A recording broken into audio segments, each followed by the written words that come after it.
Magandang gabi po sa inyong lahat mga kasama. It's Wednesday. Ayan po naman, September 10 na po tayo 2025. Usapang Batas. Ako po si Radyoman, Jenny Pahilaga at syempre ating Usapang Batas with Attorney Rene Bueno. Attorney, magandang gabi po. Magandang gabi sa ating mga kayubi at sa ating mga patuloy na sumusubaybay dito sa programang Usapang Batas. Yes. And Attorney, tayo po'y nasa kalagitnaan na ng linggong to, no? Ng September 10 po, ayan, 2025. At ano ba, Attorney, painit pa rin ang painit po ang ating mga usapin ngayon. Naku, talaga naman, ano? Yeah, patuloy ang pag-init ng usapin tungkol dito sa mga issues na tungkol dito sa Department of Public Works and Highways, itong flood control program at yung pagkakalahad or ano ba tawag mo dito sa pagkakabisto ba to or pwede pagbubunyag ng mga taga-public works and highways na mga engineers regarding the participation of this lawmakers sa paggastos at pagkupit allegedly ng mga pondo na allocated for flood control programs. Yan. At yan po ang isa sa ating tatalakayin sapagkat ipagpapatuloy natin ang mga ating pinag-usapan kahapon at nung isang araw. No? At napaka-importante nito dahil sabi nga ng isang politiko ay wag natin bibitawan ang issue na to hanggang matapos sapagkat baka may mga ibang manlilinlang na personalidad na pwedeng ibahin ang pinag-uusapan upang mawala sa atensyon ng ating publiko. Totoo yan. So, samahan niyo po kami. Naku, maganda po ang pag-uusapan ngayong gabing ito. Of course, with Attorney Rene Bueno. But before that, inaanyahan na po namin kayo live na po kaming mapapanood ngayon sa Facebook, sa YouTube, sa TikTok at sa Expo yung dating Twitter. Ang gagawin niyo lang, i-type ang DZXL News. Paki-like and share po ating programa. Kung may mga tanong po kayo, call 45 Chaska Macoron, ayan, partner Attorney Bueno, nandiyan na sila. Ken TV Plus, Mylene, ayan, and everybody, Simple Man, ayan, magandang gabi po sa inyo. So, makijoin kayo sa amin kung may mga tanong po kayo sa pag-uusapan natin, of course, with Attorney Rene Bueno. Ayan, partner, naku, mainit-init pa, no?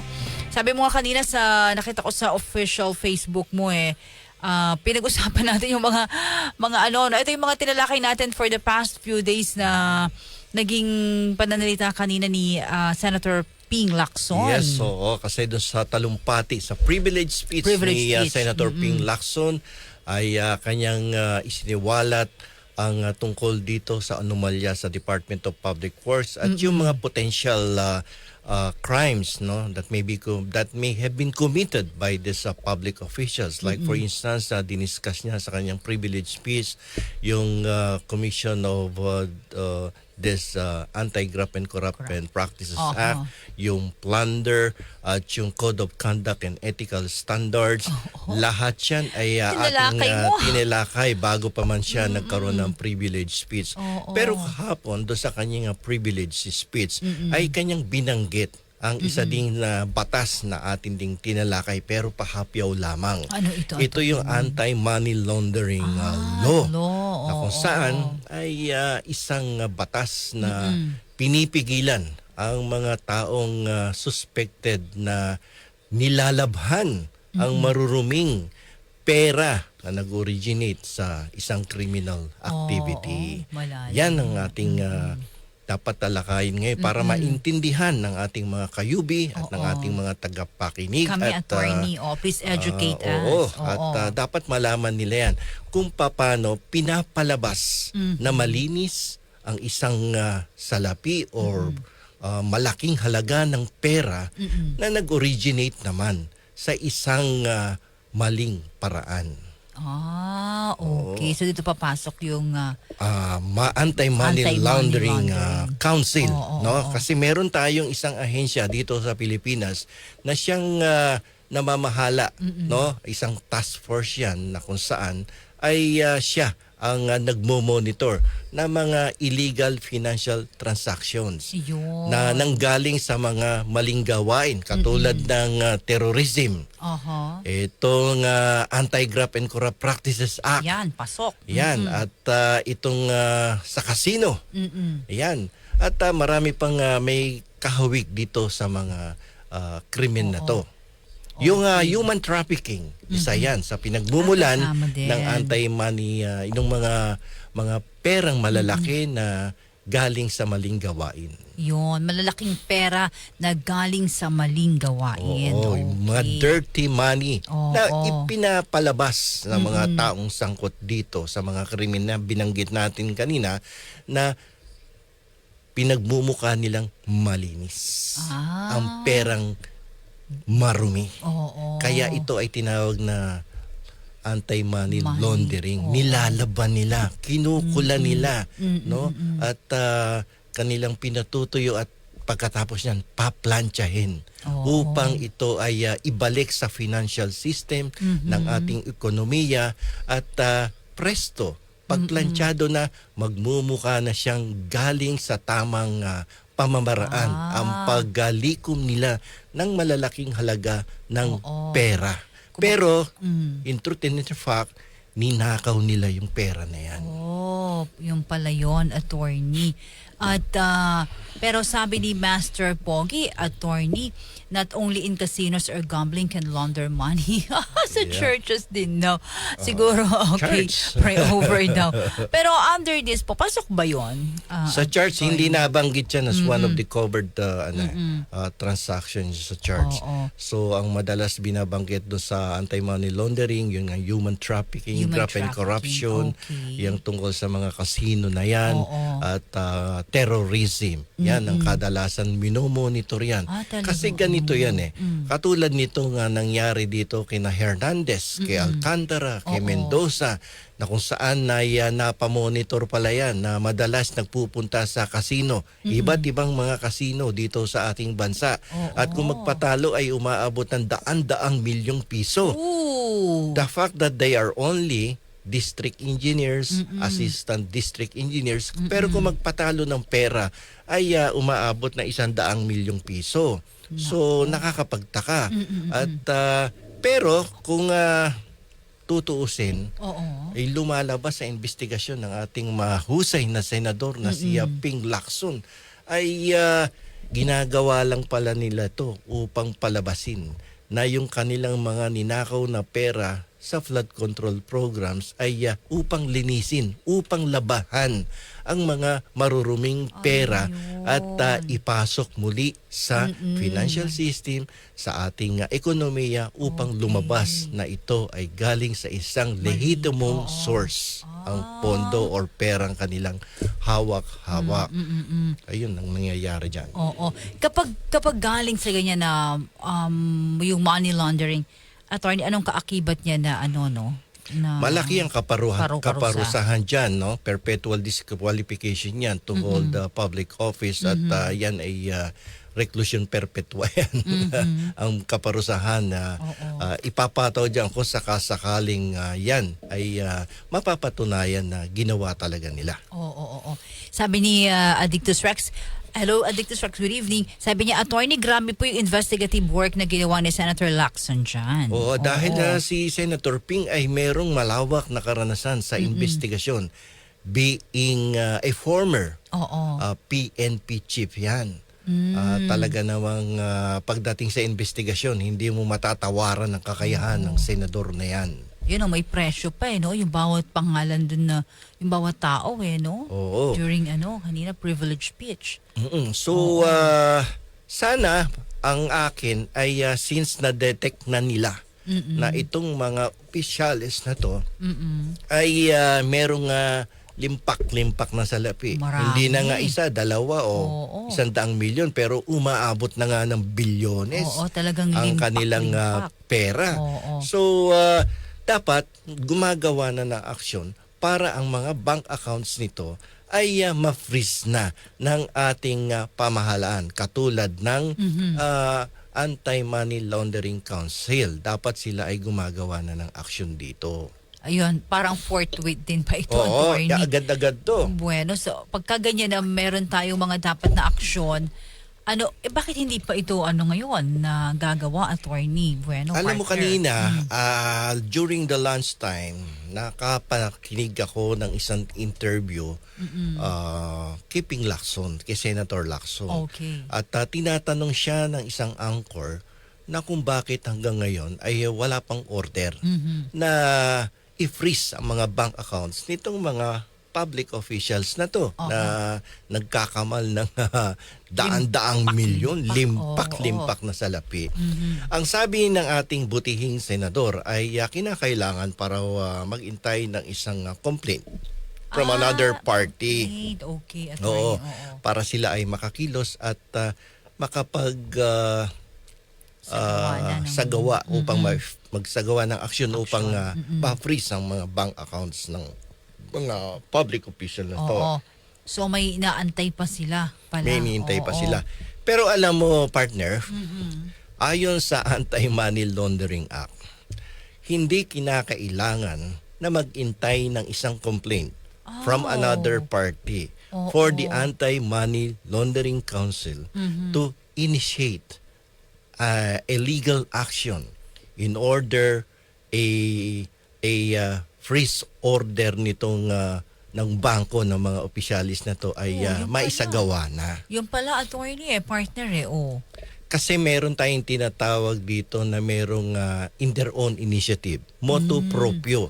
Ang Anti-Money Laundering Council ay merong kakayahan na ganito. Meron silang kapangyarihan na kapag base sa kanilang mga analysis at mga information na natanggap, ay pwede sila, upon finding of a probable cause of which they believe na talaga namang itong mga tao na to ay sangkot sa isang criminal activity na kung saan ay mapapatunayan o malakas ang kanilang paniniwala na sila ay sangkot sa isang malawakang paglilinis, paglalaban ng mga malalaking halagang pera at ginagamit ng kasino upang palabasin na malinis ang perang kanilang nakuha.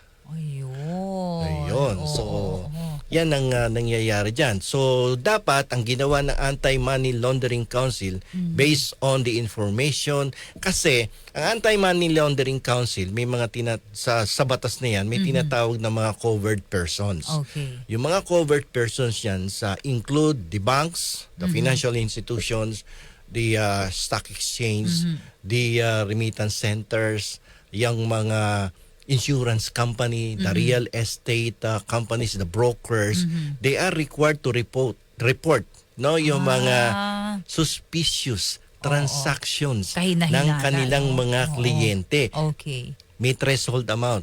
Pag yan humigit ng 500,000 pesos, like for instance, kung ako ay nagpunta sa bangko yan, magdideposit. at halos linggo-linggo or every other day ako ay nagdideposito ng 500,000 pesos plus. Pala, Ang bank manager niyan, yung head, ay required na gumawa ng report sa Anti-Money Laundering Council.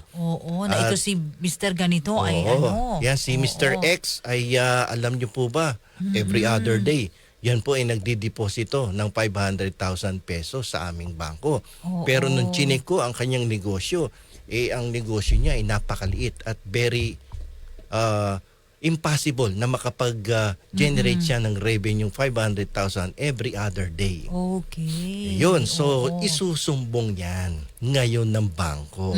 O kaya kung real estate broker naman, ganun din si broker. Isusumbong niya yan ng confidentially.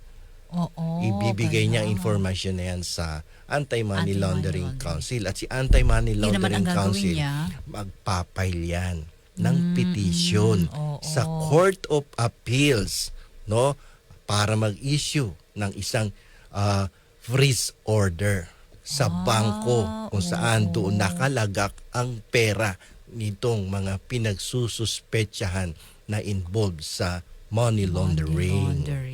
Ayan. yan. Sabi ni Master Pogi tuloy, Attorney Bueno, partner, maganda raw be friend sa bank manager. Attorney, di ba? Oh, yan. Ayun, hindi. Pero under obligation yung mga covered persons na yan to make a report of the suspicious transactions of their clients. Oo. And then, kapag nakapag-issue ang Court of Appeals, yung unang issuance ng freeze order para sa mga bank accounts nila, yan ay valid for 20 days. Okay. Medyo iba tayo. Attorney, may mga pumapasok lang na tanong. Attorney, sabi ni Vine Magpayo, sa Hong Kong daw more than 50K ang i-remit mo. Kailangan na supporting letter kung saan galing yung pera na deposit mo. Paano daw, sabi ni Call 45, Attorney Bueno, if kung nagbabuy and sell ka ng sasakyan, attorney, di naman registered yun, tax-free din. May pananagutan ka po ba doon? Malinis naman ang kita doon, di ba? Oo. Alam ninyo kasi itong Anti-Money Laundering Act ay tatlong stages, no, para mapalabas ng isang suspect na ang kanyang perang marumi ay mapalabas niyang malinis. Unang-una, kapag katulad nitong public official na to, kumita ng 100 milyong piso kasi sa porsyento niya, do sa kickback. No? Ang unang-unang gagawin niyan, may placement yan ng pera. Yung pera, ibig sabihin, yan ay ipamimigay niya o ipagkakatiwala sa immediate members of the family or kaibigan. At yan ay mag-o-open ng mga bank accounts, no, para hindi pumasok doon sa 500,000 threshold amount.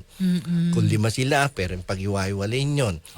Bukod dyan, ang ginagawa niyan, bumibili yan ng mga insurance na malalaking halaga. Kasi ang insurance ngayon, hindi lang naman tungkol sa life. No, may mga parang investment bond dyan na tinatawag. O kaya namimili yan ng mamahaling kondominium, no, at mga lupa. Katulad nung nabalitang isang public official sa Public Works na kung saan namili ng bahay at lupa or lupa sa Corinthian Garden, sa Forbes, sa Dasmariñas Village. Ito pala yun. Yun, Attorney. ipapasok niya sa financial system yung kanyang perang nakurakot at pag naipasok niya na yan doon, muli niyang ilalabas yan. Bukod sa bahay at lupa, bibili din yan ng mga mamamahaling sasakyan. Lamborghini, Rolls-Royce, Ferrari, BMW, Mercedes-Benz. Pag nakabili na yan, palalabasin niya. Nagba-buy and sell siya ng sasakyan at nagba-buy and sell siya ng bahay at lupa or lupa lamang. At pag nailabas niya na nga yung pera na yon, naibenta niya na yung mga binili niyang properties na galing ang pera sa maruming paraan, kinurakot sa gobyerno. Yung perang pinagbentahan niya na yun ay muli niyang ipapasok uli sa ekonomiya ng ating bansa. Katulad ng bibili na yan ng maliliit na negosyo in cash. Katulad ng bibili yan ng mga convenience store. Katulad ng 7-Eleven. Ang pabibilhin yan, anak, pamangkin, o sino mang kamag-anak na kanyang pinagkakatiwalaan. So, it's either mga convenience store yan na 7-Eleven o mga resort at hotels, magpapatayo yan. At gagawa yan ng mga korporasyon at doon muling ilalagay ang kanilang kaperahan na nanggaling sa maruming paraan. Yun yung paghuhugas niya na ginagawa. So maraming stages yan. Kapag pumasok na yon do sa mga lehitimong negosyo, napakahirap nang i-detect tuloy ngayon yung perang nanggaling sa nakaw. Dahil dito sa paghuhugas, paglalaban nila ng maruming pera. Kaya nagkaroon ng batas na tinatawag na Anti-Money Laundering Act. At dito, attorney, makakatulong to, no, para sa ating bayan, of course, di ba? Para malaman kung may mga ganito ng opisyal na sobra-sobra saan galing yung pera, di ba? Kita mo nung itong yung ilang personalidad dito sa investigasyon. Kung mapapansin mo, nagsibili ng mga luxury cars. Pero later on, ibebenta nila yan. nagsibili ng mga mamahaling bahay. Mm-mm. Pero later on, ibebenta nila yan. Tapos Oo. bibili yan ng mga negosyong katulad ng mga convenience store, mini mart, no? Uncle John's, yung Oo. mga ganyan. Commercial tayo, attorney. Oo. Mm-mm. Yan, bumibili sila ng mga ganyang negosyo. Para hindi makapasok sa money laundering. At, Kasi nga, laundering, dapat lalabhan muna nila yung maruming damit nila. oo, from the word itself. Oo. Labada yan eh. Oo, pala. Labada. But- Labadami, labango. Labango, ganun pala yun. Yan yun. Ang dami Okay. ko natutunan. So, Attorney Bueno, the case naman of these people, yung mga sinasabi ni Senator Ping Lacson, ayun, so sabi mo nga, pwede naman, di ba? Pwede naman si Anti-Money Laundering Oo, Council siya na mismo. na mag-file na ng petisyon sa Court of Appeals kasi it is only the Court of Appeals that can issue the freeze order. Okay. Yan. So kung meron naman sapat na impormasyon, katulad nito, pinatawag ni Senador ang mga miyembro ng Anti-Money Laundering Council o yung mga representatives, ang gagawin lang naman ng ating butihing senador ay ibigay lahat ng impormasyon na nagkakaroon ng hinala, ng suspicion dito sa mga tao na to na sila ay involved sa money laundering. So kapag naibigay niya na yan sa council, Oo. ay ang council ay in its own initiative, Dapat. motu proprio, Oo, dapat can sila. file a Oo. petition with the Court of Appeals to issue this freeze order Oo. ng kanilang mga bangko. Yun pala yun. So, pag na-freeze na yun, attorney, nagkaroon na ng freeze order, wala na. Hindi. Ang initial dyan is yung freeze order sa mga bangko ay valid for 20 days. 20 days. And then the Anti-Money Laundering Council ay kinakailangang mag-file ng another motion or petition to extend it to additional na hindi lalagpas ng 6 months. So tatakbo yan hanggang 6 months. Hindi mo magagalaw ang pera mo hanggang nagkakaroon ng pagdinig sa kaso. Ganun So pala dapat yun. mabilisan ng Oo. action dyan. Otherwise, uhugutin ka agad dyan ng mga suspected people engaged in money laundering. Yung pala yun, no? So dapat yan, action ka agad dyan. Forthwith yan dapat. Pera talaga ito pinag-usapan. Pera ng bayan yan dugo at pawis, no? Lifeblood. Kung halimbawa, attorney, ganun kadaming pera mo, may vault ka sa bahay, di naman ma-question yun, no? Ayun nga, ang dapat din isa pang imbestigahan, no? Kung walang pera sa bangko, ay dapat ay magkaroon na ng search warrant. Sa loob naman ng bahay. Baka Kasi sinabi marami ng na vault. din ngayon daw, ito nadinig ko lang kay Mayor Magalong na kung saan ito daw mga engaged sa mga ganitong criminal activities ay bumibili na ng malalaking condominium units at doon nila tinatambak yung kanilang daang-daang milyones na nakuha sa kurakot. Kasi para hindi Kasi diba? para hindi makita Oo. ng bangko. Kasi pag bangko, insurance companies, yung mga real estate broker, at sa stock market, yan medyo na-check kasi may mga paper trail yan. At itong mauutak na kurakot ay nahalata nila na baka ma-check sila sa ganung paraang investment. Ang ginagawa, bumibili na lang ng kondo at yun ay tinatampak doon sa kondo. May mga kahadiyerong malalaki yan. Kung mapapansin mo, noong mga nakaraang taon yata yun, late last year, may isang public official na nagulat sila, may kahadiyero doon sa kanyang opisina. Yung pala. Diba? Kung ba, Hindi dinideposito kung sa ibang bansa, kung halimbawa, i-deposit, attorney. Pwede nilang i-deposito sa ibang bansa, kaya nga lamang kung maghihigpit sa kanila sa pagdating sa immigration. Sa immigration nga pala. Pwede kang maglabas lamang ng dolyar ang ilalabas mo. Ang limitation niyan, $10,000 lang Kaya pala naku-question, no, attorney, pagka nasobrahan yung dalawang pera palabas ng bansa, no? If it is more than $10,000 Oo. then you will be investigated. Bawal yon. Dapat pala talaga malinis ang mga no? So, Mga ang ginagawa takbuhan. ngayon ng mga sindikato na yan, bumibili ng malaking vault sa isang condominium, ilalagay, ando doon lahat ng pera niyan. Alam mo, natutunan ko, attorney Bueno, partner, masama pala pag sobra-sobra din ang pera, no? Ay, mahirap ang malulunod ka, masisilaw ka sa pera. Parang ganyan. Problema din pala, no? Ano yan eh, di ba? Yan daw ang nagiging ugat. Root of all evil, Oo. di ba? Pagka mo, iniisip ka, pinagkakwento ka, dapat meron kang ganitong pupuntahan. Dapat bibili ka ng ganito. Dapat meron kang parang, ang sakit din pala sa ulo, no? Partner attorney.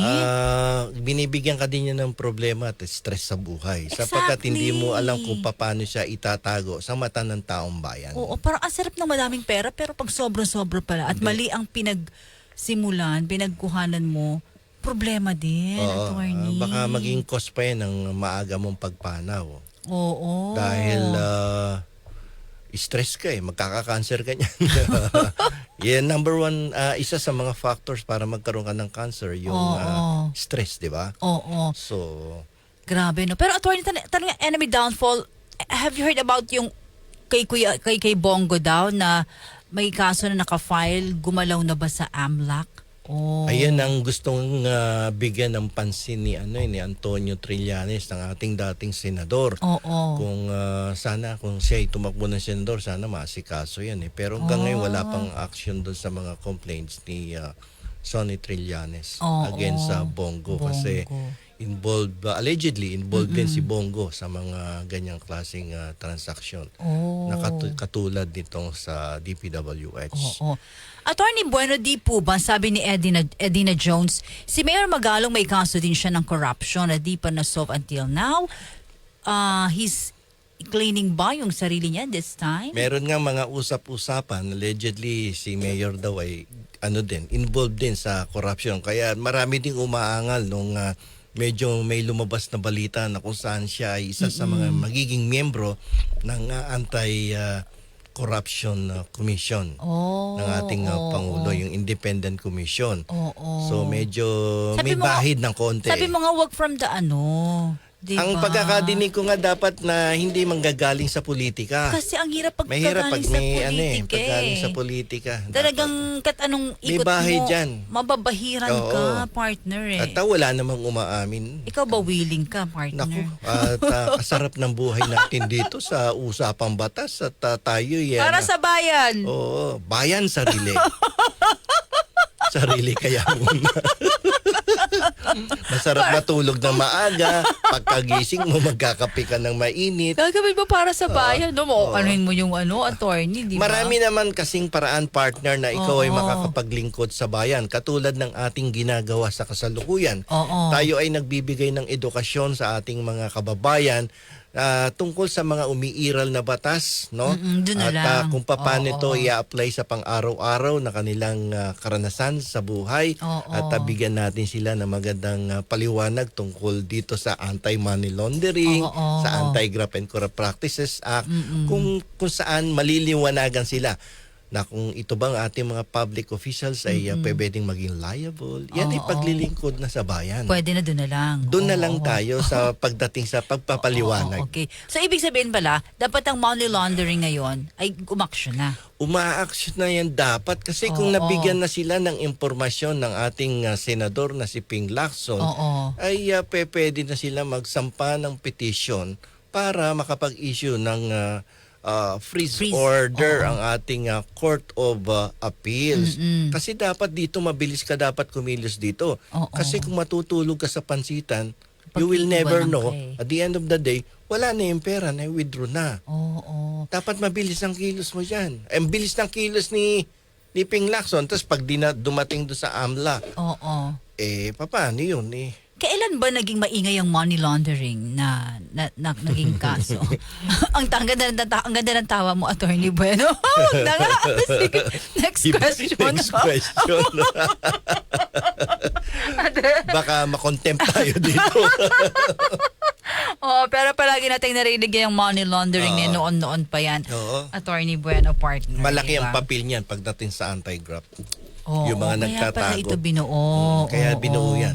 Yan ay patterned after other developed countries kasi hindi lang naman dito yan yung mga laundering ng mga maduduming pera. Yun. Yan ang kadalasan ng ginagamit ng kasino sa paghuhugas ng maruming pera. Kaya pala ito. Maglalaro dyan ng konti pagkatapos yung sinabi ni Senator Lacson, bibili ng chips na 100 million pero magpapapalit 200 na. tapos? lumalabas panalo niya yung 100 million. Di ba? Uuwi yan ngayon. Tapos? Pagkatapos noon, yung first stage noon, yun ang placement na tinatawag. Na kung saan yung immediate members of the family will receive the amount. No? It's either mag-open yan ng bank account o bibili yan ng mga negosyo, bibili ng real estate properties, at doon nila ilalagay ang kanilang pera na nanggaling sa panalo sa casino. Okay. Kung panalo sa casino, malinis ang pera. Okay. Sugal Sugal. Luck yan Swertihan, di ba? Sinuwerte ko ba't mo questionin yung pera ko? Okay. Di ba? So, pagkatapos nun, ayun na. Tuloy-tuloy na yun. Bibili na ng mga convenience store yan. Ganun pala. Hindi pala mako-question yun. May alam ka ba nagsibili ng mga convenience store na marami? Meron. May binanggit kanina yung kayubi natin. Parating Davao. Oo, nagbibili ng convenience store. That is one sign of taking advantage of this yung 3 stages of committing money laundering. Para to balance pala yung ating pagdating sa pera lalo na if you're a public official, 'di ba? Yun pala. So action na dapat ang dito. Ayan, so mabilisang pagkilos dapat ang ginagawa ng ating pamahalaan dyan. At hindi ako nag-agree dun sa sinabi kanina na dapat mag-intay ng complaint from another party even without a third party complaining about this mga accounts. What would be the possibility? Suspicious accounts. Yeah. What would be the possibility, partner, Attorney Bueno, na pwedeng mangyari ito sa mga account ng mga ito na hindi pa gina-actionan ng money laundering? Pwede nilang hugutin kagad yung pera nila at ilagay nila sa ibang pangalan ng ibang tao. Pwede bang kunin niyo yung pangalan namin? Pwede bang pakideposito yung 20% ng amount Mako-question ba tayo doon, partner? Hindi naman. Damay tayo. Damay tayo. Wag na. Okay, no. So, ibig sabihin pala, pwede pala yon pangalan. Naku, baka uma-action na yan. Pwedeng ilagay na lang nila sa isang lugar. Diba? Yung rep nila, gawin nilang vault. Ay, na-all. Pagbukas mo ng rep, dollar ang laman. Washing machine, wow. Washing machine, di ba?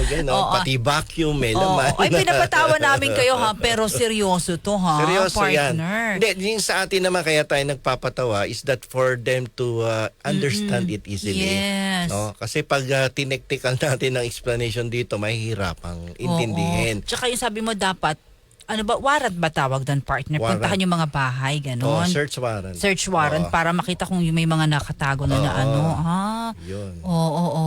Sabi to ni Adina Jones, Attorney Bueno at Miss Jen, kawawa naman daw po sa Secretary Dizon at Pangulong Bongbong Marcos. Mga stressful sa work, tumatanda mahirap yung trabaho nila. tumatanda at pumapayat na daw. Oo. Makikita mo, may eyebag na nga. Sabi ni Maylin, Attorney Bueno, nasa batas po ba talaga na contempt ka? Pwede ka nilang ilagay sa jail facility like what happened to Bryce?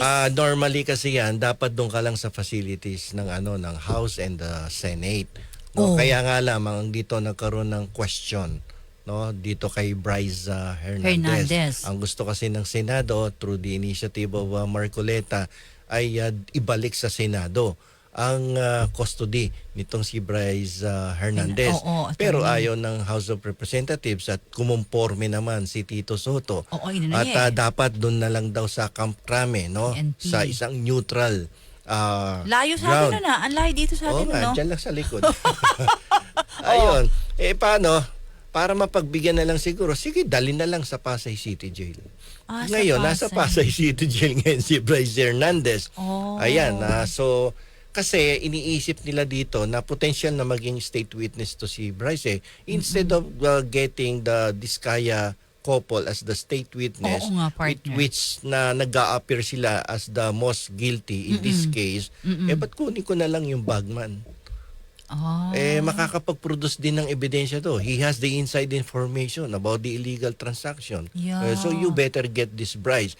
Kasi itong most guilty ang appearance nito yung Diskaya So mainam naman, attorney, doon na lamang siya sa sa Pasay City Jail. Ito namang pa kanyang pagkakakulong under the custody of the Sergeant of Arms ng Senado. Senado ay ito ay maglalas lang naman during the Senate.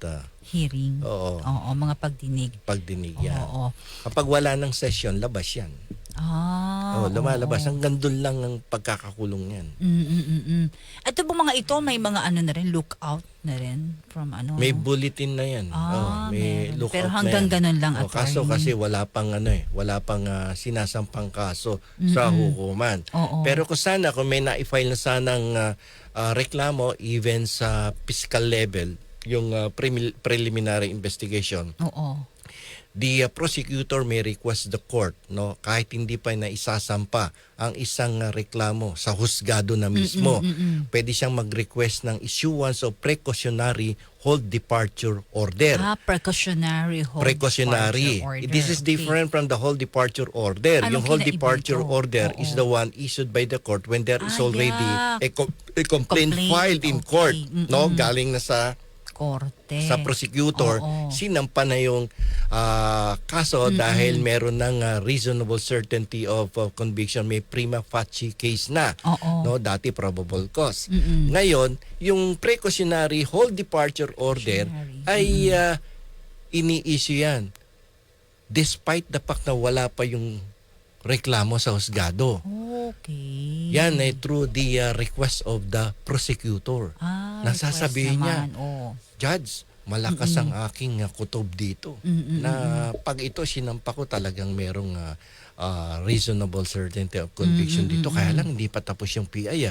Pwede ba mag-issue ka ng precautionary hold departure order? Ayun. Pagka ganun ang in-issue, Attorney Bueno, It's almost the same as the hold departure Hindi order. siya Ang kaibahan nga lamang, yung hold departure order, nakasampa na sa husgado, ito hindi pa, dinidinig pa sa preliminary pero hindi na siya investigation. makakalabas, Attorney Hindi na Bueno, siya ng bansa. makakalabas. Oo. Yun. So pala dapat yun. ang ginagawa dyan. Oo. Sampahan mo kaagad kay piskal. Pag sampa kay piskal, pahingin mo kaagad ng counter affidavit. Oo. Yung pag nakita mo, sabihin ng piskal, gawan mo na kaagad ng report dyan. And then you file a request, a Okay. motion doon sa husgado. Kay Husgado. judge. Oo. Sabi ni The Captain 71, PNP custodial and neutral ground for both houses. Sabi niya. Sabi ni Mylene, nakakataka, gusto nila si Diskaya. Sabi ni Enemy Downfall, sa kanyang opinion, taka daw siya. Taka ako, sinungaling daw si Bryce, pero bakit gusto nila yun nga na maging state? Siguro yung iba dyan gagamitin ng kanilang impluensya para magkaroon ng pababago sa mga testimonyang binitawan ng mga resources speakers dito. So, para lang mapanatili yung neutrality. Sige, dali mo dyan sa kung yan ang magbibigay sa atin ng paraan para wag na tayo magtalo-talo dito sa Senado. Correct. Dyan na lang sa Dyan na Pasay lang. City Jail. Yes. Dahil yung inakusahan niya, kung ikukulong mo yun sa Senado, andun doon yung pinagbintangan niya. Tapos yung pinagbintangan naman, hindi naman talaga aamin yan. Oo. 'Di ba? Ilan yung pinagbintangan niya? Yung mga kongresistang pinagbintangan naman ni Diskaya, Oo. wala ding umaamin. Oo. Lahat dininay. Yung dalawang senador dininay. Nakakita ka na ba, partner, ng isang taong naakusahan na inamin niya ang kasalanan niya? Ay, hindi. Diba? Walang ganun. Ako may karanasan ako dyan Ganun, Oo, partner. O, paano na talagang yan? hindi umamin. Kahit ano pa ang ginawa sa kanya. Oo. Bakit naman? Alam mo, nung grade 1 ako, Wala akong pang laughing dito O sige, tapos. nung grade 1 ako, ang ingay-ingay ng klase, ako tagalista ng may iingay sa klase. Uy, kaya? Naabutan ko yan. Di ba? Oo. Yung may tagalista ka. Tapos lagi ka sa row 4 pag maingay Sabi ka. ng teacher ko Oo. sa akin, bueno, lista mo lahat ng mga maiingay sa klase. Yes, ma'am, yes, ma'am. Mukhang mabait daw ako ginakaya-kayanan ako ng mga kaklase ko. Hindi tumatahimik. Pagbalik ni teacher sa classroom, biglang tumahimik. Natakot. Siyempre, dumating na si teacher. Siyempre, tahimik Diba? na, Pag upo ni teacher dun sa kanyang desk, biglang may umutot. Sabi ni teacher, sinong umutot sa inyo? Ako na lang yung tawa, ha? Tahimik Tapos, lahat. Tumahimik lahat. Walang umamin. Walang amoy yan. May amoy nga, sabi nga ni teacher, ang baho. Sino umutot siya? Nakaganon na si teacher, oh. Di ba pag malakas walang amoy? Oh, hindi, wala nga eh. Sound of silence eh. Bigla na tapos? lang umalingasaw yung amoy. Oh, sige. Okay. O, Wala tapos? talaga. Sabi ni teacher, nanakot na si teacher. Pag walang umamin sa inyo, Oh. paluluhurin ko kayong lahat sa munggo. Di ba uso nung Uso araw? yan. May libro pa nga di ba nakaganon? Alam mo nangyari? Mm. Wala pa ring umamin. Ganon? Isipin mo na lang. Kung yung simpleng utot, walang umaamin, ito pa kayang bilyon-bilyong halaga ng pera na nawawala sa kaban ng bayan. Sa tingin mo may aamin? Yung kaklase ko nga, hindi umamin eh. Utot lang yun eh. Ito pa kaya bilyon-bilyon? Alam mo ba, Diba? pwede ba akong kumabig dyan? Ano? Oo. Kapag daw madami kayo sa isang elevator Oo. at may umutot, tingnan mo yung katabi mo agad para siya mapagbintangan. Gano'n. Oo. Tapos tatakot pa mo yung Oo. ilong mo. Oo, so para ikaw yung Ligtas salarin. ka na. Oo. Tabi ko Tapos sa arte ka pa, no? Tapos ikaw pala yung ano. Tapos bubulong ka pa pag lumabas ka na doon. Bumukas yung elevator kasi kahit hindi mo floor pa yon, lalabas ka na eh. Para hindi ka magpagbintangan, sasabihin mo doon sa mga naiwan sa Ayan, loob ng yan. elevator, sasabihin mo, ang bastos nyo naman, wala kayong modo. Yung pala ikaw yung Pala ano. siya yung modo. Grabe, usapang. Okay, Oh, partner. diba? Oh, sige. So, but that joke is actually... Wala nga yan nga lang, walang umamin.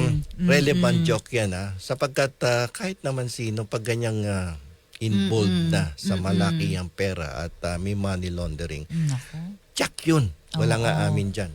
Oo. Wala nga amin dyan. Magsasabi pa yung iba dyan, mamatay man nanay ko eh. Hindi ako amin dyan. Masama ba yan? Hindi naman. Dinadamay din ng family, O yun na no? nga, kasi alam naman nilang hindi mamamatay. Pero masama yun, partner. Yun na nga, alam, diba? masama yun, no? Di ba? Oo. So, Naku. mahirap yun. So, ayan, well, ibig sabihin, wala nga amin dyan. So, there must be a deep investigation of talaga. this case about Oo. corruption in the public works and highways. Matindi pala itong dadaanan, ano? Oo. Nabutas ng karayom, Tapos no? maglabas kagad ng pag-freeze ng Yun bank agad. accounts. Oo. No, wag nang intayin pa ang ilang araw na lumipas Oo. sapagkat makakagawa ng paraan yung mga suspected criminals na yan. Yun pala. Ito partner, kanina binalita rin namin dahil nga ang sinasabi ni Senator Jinggoy Estrada kay Secretary Attorney Renato Bantug Jr. na iimbestigahan yung empleyado na mataas na kapulungan ng nagangalang Beng Ramos o si Divina Gracia Ramos na nagpanggap na staff ng senador. Oo. So, isa din yan. At napag-alaman pala itong employed at staff ng Blue Ribbon Oversight Yako. Office Management. So meron, nag-i-exist yung Beng Ramos na Yeah.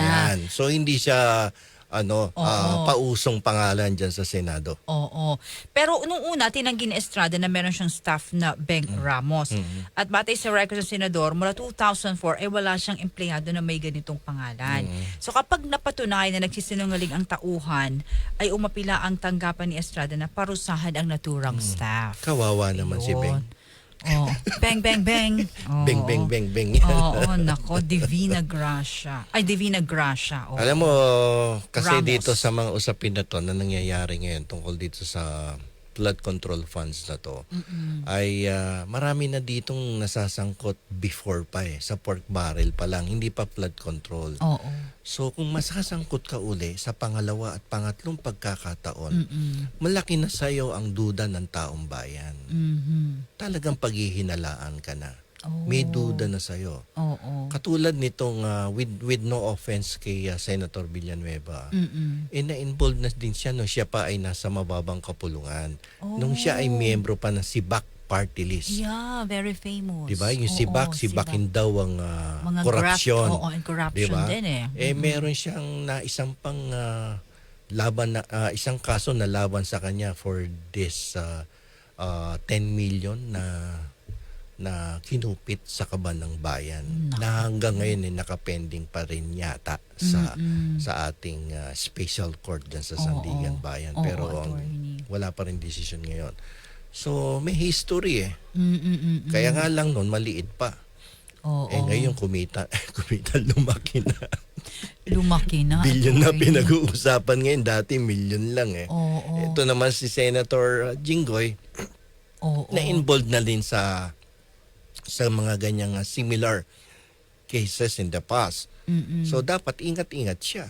Oo. Dahil pag may, Both of may mga ganyang transaksyon na Mm-mm. kupitan ng pondo sa gobyerno, hindi maiaalis sa isipan ng taong bayan na, uy, nako, yan ka na naman. Actually, parang I've been reading a lot of reactions from mga netizens natin. Oo. Ang dami ring bashers, attorney. Nino? Yung nagsasabi nga, the same comment na hindi pa natuto, yung mga ganon, dati na, ganyan No, din. hindi niya Because, kasi siguro pinakikinggan yung kanta ni Gary Valenciano. ano sabi ka, Gary V, ano ba yun? Hindi na natuto. Ay, oo. Andiyan ka na naman. Di ba? Di na natuto. Oo. Si Joel, anong magandang ano mo? Si Ganon din, Joel. di natuto din. Hindi rin natuto. Oo, yung ganyan dapat. Mahirap yung ganyan, hindi ka natututo. Ang tigas-tigas ng ulo mo. Oo. Kaya pag may ganyang klaseng usapin, ikaw tuloy ang mata ng taong bayan napupunta sa'yo. O mamaya damay ka na naman dyan. Tayo pa naman, Attorney Bueno, if you will observe ng mga Filipino, kahit anong ginawa mong sampung mabuti, pag gumawa ka ng isang masama, Tanggal yung siyam. oo. So, ang matatandaan ng tao, yung ginawa isa mo, oo. na mali. Oo. Yung siyam na tama, makakalimutan nila yon eh. Yes. So, kaya dapat mag-iingat ka sa bawat hakbang na iyong ginagalawan. Oo. And knowing that si si Senator Joel is, alam natin na merong grupo ng Alam mo, diba? palagay ko yung senador na yun, stress na. Kasi nakikita ko sa social media yung ginagawa sa mukha niya. Yung habang nagdidebate siya, ginagawang nagpiprivilege memes na, memes, nagpiprivilege oo. speech siya, yung mukha niya unti-unti nagiging demonyo. Wow. Tapos nagkakaroon ng sungay. Ganon. Tapos lumalabas yung dila. Yun yung sa kanya ngayon, yung Memes, dila. oo, yung mga memes na ginagawa Oo. sa kanya. Ang tawag sa kanya sa Facebook, Boy Dila eh. Grabe mga tao, no? Masakit sa kalooban definitely ng senador yan. Oo. So kasi napaghihinalaan siya na sangkot siya talaga sapagkat nagkaroon ng istorya in the past eh. So At kaya ang dapat ingat sila. Partner, ang masakit ngayon kasi sa social media na bibigyan agad tayo ng husga Oo. So giving them both Senator Jinggoy and Senator Joel, both of them giving them the benefit of the Oo. doubt kasi wala pa naman po tayong Oo, kasi may prinsipyo naman tayo sa Oo. batas na presumption of innocence. yeah. So let's give them the benefit of the doubt. But because of the social media platforms, Attorney Bueno, partner, nahuhusgahan na eh. And we just Oo. makikita ng mga anak, mga apo. Oh, nakakahiya din kasi sa parte ng kanyang mga anak, apo, kapatid, Community magulang. members, 'di ba? Oo, Kasi yung may Christian, kapitbahay niya. may Christian group. Oo, nakakahiya eh, 'di ba? Kaya dapat yung mga kilos nila medyo pinag-iingatan na nila kung in the past na pagbintangan na sila. Oo. Dapat Lalo ingat na na. ingat sila. Oo. Ngayon kung may pera kayong sobra-sobra at baka inaalala nyo, baka mapagbintangan na naman kayo. Ano bang number natin dito sa usapang batas? 888-22376. Pwede nyo naman patapos sa amin muna yan. Oo. Lalagyan natin ng interest. Sasama natin si Marian Anales, si Maylene, si Vencer, si Enemy Addictus Rex. Downfall, Oo. Addictus Rex, number 1, di ba? Grabe mga pera nila, no? Partner, Tandaan eh, no? Lalo na itong nagsugal sa casino at September or August daw, nagpupunta pa sa casino. Alam mo ba lumalabas na memes ngayon na maraming pera? Yung picture natin kahapon. Tapos mayroon doon sa kababa ng picture, tigbe 20 pesos na naka-plastic. Sabi nila yan lang ang pera namin. Tapos nandun sa taas yung maraming pera. Diba? Oo. mga kababayan natin talaga. Alam mo yung no? pagpapakita lamang ng malaking amount of money doon sa loob ng isang opisina sa gobyerno ay isa ng violation of the law yan eh. At yan na pwede mo nang i-connecta sa isang criminal activity na mauuwi sa pagsasampa ng kasong malversation of public funds, plunder, and other crimes. So, hindi proper on the part of the public official na kinunan mo pa yung mga sarili nyo. May pera dyan sa lamesa ninyo. hindi ba kayo natakot sa batas? Oo, ang Di ba? dami. Ang dami-daming pera. And that could be used against them. That can be used against them. Oo. Because ang unang tanong doon, bakit may perang daang-daang milyon dyan? Saan galing? Saan nyo kinuha yan? Oo. Saan galing yan? Ang daming tanong, no? Oh, partner? sunod-sunod na tanong Oo. manganganak na At manganganak sa batas ito. natin, ano At yun? bawal yun eh. Oo. Diba? Violation din ng Code of Conduct and Ethical Standards yan. Yun pala. Sabi ni Colt, itago ko muna yan, sobrang tago. Di nila makikita yun. Dapat meron kang Oo. sa ilalim ng lupa. Pwede ba yun, attorney? Sabi ni Maylin, Bibili siya ng parang nicho. Ganon? Pwede. Sabi ni Call 40, Maylin, mag-ingat po tayo sa mga picture-picture. Baka mamaya contractor na yan or DPWH. Oo. Diba? Doon, sabi ni Enemy Downfall, doon daw sila magkita sa GIL. Kasi diba may Jesus is lumabas Lord. na na Ang sabi message. kasi ni ni Senator Villanueva, kita na lang kinabukasan doon sa JIL building. Naman yan sa alam, saan lang ba ang GIL building dito? Doon sa Baliwag meron. Bulacan, di ba? Ano bang GIL ang kilala? Jesus is Lord. Siya, Di Doon ba? identified sila doon sa na yun Oo. initial na yun Oo, sila yun. Ayun. Ano pong tawag doon? Sabi niya, attorney, indecent show of money? Yes, Di ba? Kaya ingat-ingat, no? Attorney, kasi minsan yung pagpapakita mo that could be used against you Yeah, Di ba? Lalo ngayon sa social media, nako, ang bilis-bilis po talaga ngayon ng balita at Isang paghuhusga. click lang na cellphone mo, kalat sa buong mundo yan. Oo, at Kaya tuloy ang South Korea, ginawa sa atin. Oo, di Di ba? ba? Naman, grabe. And attorney, isingit ko lang din yung nangyayari ngayon sa Nepal, no? Oo, sinunog yung parliament. Yung mga no, Gen office. Z pala yun Gen Z protest pala. Ang yung Gen Z karamihan. ba itong mga 20 anyos? Yes. Hanggang 30? Yung kasing edad mo. Oo nga pala, buti na lang. Buti na lang, hindi ako naglalabas ng bahay niyo. Baka mayaya ako ng Attorney, mga di kabats ba? ko. Oo, yung mga ka-Gen Z mo. Mga ka-Gen Z Kasi di ba, attorney, ngayong social media din, kasi di ba binawal nga yun. Mga kabataan yun, attorney. Anyway, sige, attorney, na tayo oras. Ayan na naman. May gusto po tayong pasalamatan, attorney. Go ahead. Okay, ako'y nagpapasalamat sa ating Panginoon na tayo ay pinagsama-sama sa gabi na to upang magkwentuhan at magkaroon ng paliwanagan tungkol sa mga nangyayaring problema sa ating bansa. Ipanalangin po natin at ipagdasal natin at tayo magpasalamat sa Panginoon na kahit papano hindi tayo natutulad sa mga ibang bansa na nagkakagulo dahil sa kagagawan ng mga magnanakaw sa gobyerno. Nako, amen to that. Maraming salamat. Hanggang bukas, ako po si Radyoman Johnny Pahilanga. Ako naman po si Attorney Rene Bueno at bukas po muli tayong magsama-sama dito sa programang Usapang Batas. Oras, 8:54.